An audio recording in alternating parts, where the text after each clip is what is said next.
Mag-i-enjoy na naman kami!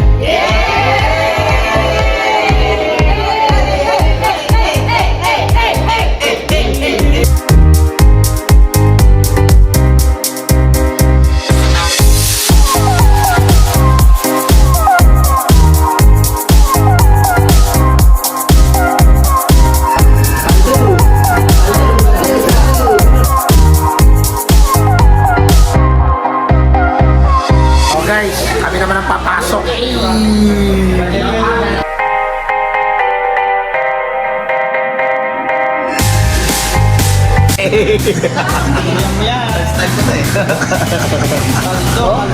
Aman. Tahong. Tahong ni Carla. Aray ba? Duguta-guta.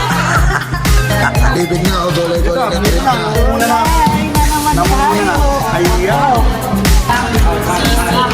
Yeah.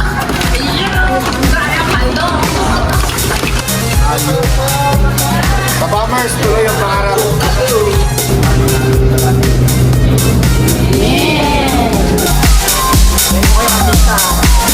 Mag-i-interview tayo ngayon ng mga nakasama nating mga leaders dito sa Bombers, no? Kasama natin si Romel. Yes, very yes! Yun, so, check yan. So, kasama natin yung pinakaama ng buong Poison, no? So, ito yung pina-experience sa amin nila Upline Romel nung bago ako. Ngayon, natutuwa ako. Praise God. Kasi nga, ako naman ang nagpapa-experience ngayon sa mga leader ko.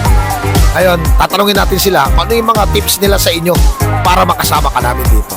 Ito si Upline Tika, first time niya makasama. Ano naman yung tips mo, Upline Tika, sa mga bago na gusto ring makasama sa travel incentives o ng incentives ng leaders ng Bombers? Kung gusto mong sumama dito sa leadership ng Bombers, suro ka lang sa upline mo, tsaka makinig ka, matulog ka lang ng late, magising ka ng umaga, magpag-guide ka. Well, Upline Joel, ano yung tips mo sa gusto makasama sa leaders ng Team Bombers? Dito tayo sa Winsha, no? So, kung ikaw gusto maging leader, so makinig nga, tama, makinig at lakihan mo lang yung tenga mo dito sa ginagawa natin, no? So, and then gawin mo rin o magbago ka ng ginagawa, kailangan mo ng obligasyon kasi ang pagiging leader may obligasyon dito sa ginagawa natin. Ito si Upline Aileen, tanungin natin ano yung tips niya. Ayun, so yung tips ko sa mga member, 'di ba? Kung paano ka makapasok dito, leaders, 'di ba? So, ang gawin mo is kung anong sinasabi ng mga coach mentor natin, sundin mo. Kung anong sinasabi nila, dapat makipagplanuhan ka, 'di ba? Kailangan mong makinig. Unang-una dito is attitude. So, gawin mo is maging tama ka sa attitude na ginagawa mo para at least ikaw yung isa sa makukuha nila na leaders na kung saan nandito yung mga privilege, 'di ba? So, kung saan kami pumupunta, 'di ba? Ngayon, 'di ba, dito kami ngayon sa Wensha na kung saan nakakasama namin yung mga mentor namin, tinuturuan kami, and then maganda dito is nag-i-enjoy pa kami. Dito naman tayo kay Coach Randy nyo. Coach Randy? Ayan, so tips ko naman sa mga member na. So ako naman, ang ginawa ko nung bago ako, nagpauto lang ako. Lahat ng pinapagawa ng upline ko, ginagawa ko. Kumbaga, may initiative kasi ako eh. Kumbaga, lahat ng hindi na dapat sabihin sa'yo, pero pinapangunahan ko na siya. Kailangan maaga ka lagi sa opisina. Kailangan ikaw yung nangunguna. Ikaw yung magpa-positive sa lahat ng mga kasama mo sa grupo. Yun lang. Eto naman, Chef Maylin. Anong tip mo, Maylin? Sa mga ka-business partner natin, sa mga downline namin na nakakarinig ng video po na ito, no? So, masasabi ko lang, no, privilege na makasama yung mga grand upline natin, no? So, tips ko, magpa-guide ka lang, 'di ba? So, i-commit mo yung sarili mo sa upline mo kasi syempre siya yung tutulong sa iyo dito, no? So, kung gusto mo din makasama sa mga ganito, no? Kung gusto mo din maging leader, pakita mo na kaya mo na tumayo, no? Ito naman si Upline Joanna, tanungin natin kung ano yung tips niya sa inyo. Sa mga members din, no, na gusto din na maging leaders katulad namin. Okay, so ang gawin mo lang, okay, makipagplanuhan ka sa mga coach and mentor mo na kung saan, okay, kung ano yung mga pinapagul sa'yo, i-hit mo lang. Kasi lahat ng leaders na, biruin mo, pag nakapasok ka kasi ng leaders, di ba, dito yung mga privilege na kung saan, ano yung mga plano, di ba? So, plano ka din ng mga coach and mentor.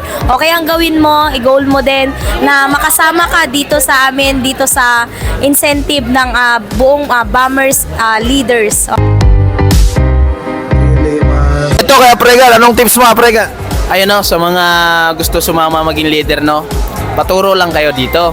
Tapos makinig lang kayo sa mga upline no. Tapos pag-guide lang kayo. Kung ano sabihin ng mentor, gawin lang natin para umakyat din kayo tulad namin maging isang leader. Kinig lang kayo eh. Tapos hit lang tayo ng awards. Ito naman kay Coach Man, anong tips mo? Lahat ng mga ka-members, ka-grupo po namin, no? So, wag kang pumayag na hanggang distributor ka lang. So, i-goal mo na maging leader ka. As a leader, di ba? So, kailangan committed ka sa sarili mo, sa lalong-lalo sa mentor mo at sa ginagawa mo. And tanungin natin si Upline Alvin, anong tips niya? Paano ka makakit dito? Tips ko sa mga member, okay, sa nag-aasam na maging leader. Okay, ang gawin mo, okay, sumunod ka sa mentor mo. Kung ano yung tinuturo, ganun din ako dati. Ang ginawa ko, sinusunod ko lang kung ano yung sinasabi. Kaya makinig ka lang lagi. Para sa susunod, ikaw naman yung makasama namin dito na maging leader. Ayan, tanungin naman natin si Coach Primo, anong tips niya sa inyo? Ang kailangan mo lang tumanggap ka ng responsibilidad. Tama, tumanggap ka kung anong gusto ng mga upline, di ba? Then, syempre, wag akni. Then, syempre, sundin mo lang kung anong plano ng grupo. Kasi, di ba, yun yung nakakatulong. Basta magpaano ka lang, magpag-guide ka lang, magpagaan ka, wag kang magpapabigat para ka makarating dito kung anong ginagawa namin.